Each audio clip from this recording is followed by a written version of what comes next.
Jesus Christ. Good morning again, everybody. I hope that on this sixth day of the month of June, you're doing well. In order to appreciate the readings for today and the celebration of the presence of the Lord in the Eucharist, once again, we put ourselves in the context of our life as a journey. Come to think of it, we have already journeyed into June. Little by little, we are walking. Little by little, people are going back to work. Little by little, businesses are opening. Little by little. Small steps. But that is precisely the idea of the journey. And the journey began when each one of us was born into this world. So how old are you? That's the time and the length of your journey. And there is another characteristic of this journey which we should really appreciate because it is also the journey of the children of God, of those who are baptized into the church. And therefore this journey has a wonderful end. And Jesus assures us in the Gospel of St. John, do not let your hearts be troubled. You who believe in God, believe also in me. Because in my Father's house, there are so many dwelling places. So we have a wonderful destiny. But then we must acknowledge that in this journey, all of a sudden we find ourselves slowing down by a pandemic that is not just threatening us, but threatening the whole world. And practically, the whole world, in some moment, has stopped. That is part of the journey. And in this journey, we are not alone, because the celebration of the Saturday in honor of the Blessed Virgin Mary, our mother, makes us understand that we are walking with our mother. And how do we look at the role of Mary, our mother, in this journey? Think back of the days when we were all younger. We had no problem. The mother used to solve every problem for us. She used to hear and listen to our pains and hurts as we grow up. We just put our hand into the hands of the mother, and she used to take care of everything. So this is how we should look at the presence of the mother, the Blessed Virgin Mary, in our journey. We are being invited to, once again, put our hands into her hands and trust her as we, little by little, move along until, with her guidance, we reach the Father's house, where there are so many dwelling places waiting for each one of us. The readings today speaks to us as followers of Jesus.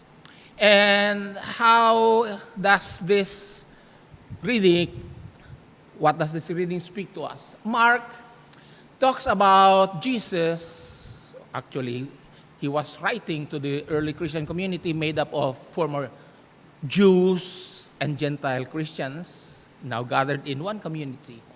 And therefore, the reference to the temple, to the public figures of the Pharisees, is just a way of presenting to the non-Jews the origin of the other Christians.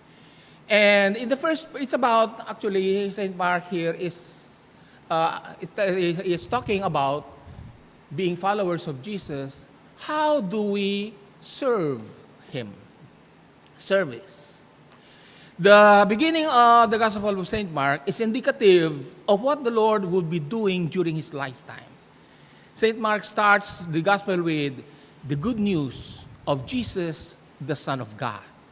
Good news of someone who was sent by God, named Jesus, in order to save us through service and sacrifice. So, the first part of the reading today, Jesus makes an observation which is not totally his. Everybody knew, everybody saw the attitude of the Pharisees. They love good clothes. They love banquets. They love to be greeted, Rabbi. And that was Jesus' way of saying, do not imitate them in their way of seeing their service to the people of God.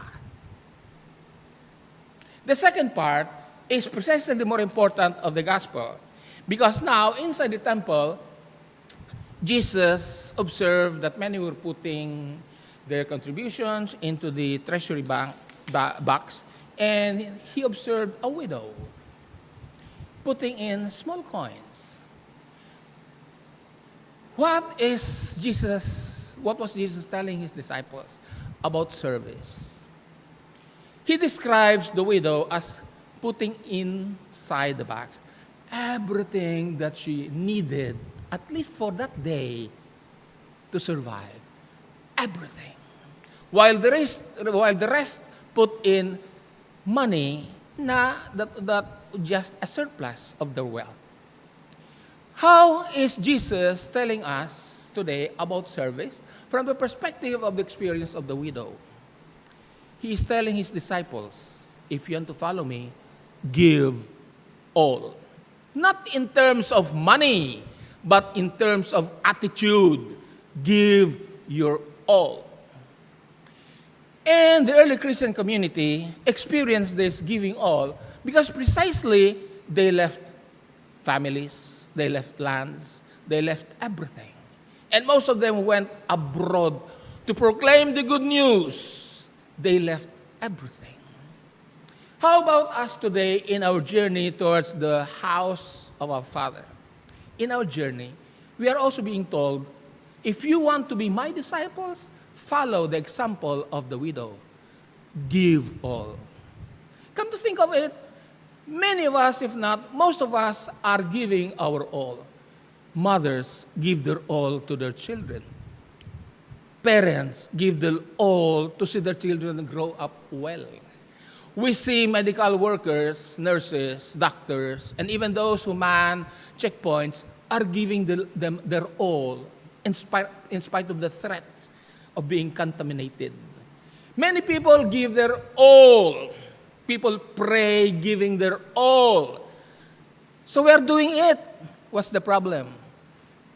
You are not joining what you are doing all to the idea of being follower of Jesus. This is what Mark is telling the disciples of his time. And Jesus is telling us the same. In all that you do as followers, be aware. That is the attitude of missionary service. Giving your all. And this leads us precisely to the presence of the Lord Jesus in the sacrament of the Eucharist. Because in the sacrament of the Eucharist, together with the image of Jesus on the cross, we are always reminded of the one who gave his all, his life, in order to save us, in order to bring us to a new reconciliation with God, in order to help us enter into a good relationship with God. That is salvation. And in this journey, together with the Blessed Virgin Mary, therefore, we also look at Jesus, and he is the one who is telling us, don't stop, don't give up, live your faith. And as much as possible, live your faith giving your all. Look at me. Be me your example and giving your all. So therefore, today we are paying homage and honoring those who are giving their all in this trying time of pandemic. Parents, medical workers, people who are manning the streets and checkpoints, those who are going to work for their families' behalf, everybody who are giving their all. And we ask everybody, join with Jesus in your giving your all and be like the early Christian communities, missionaries.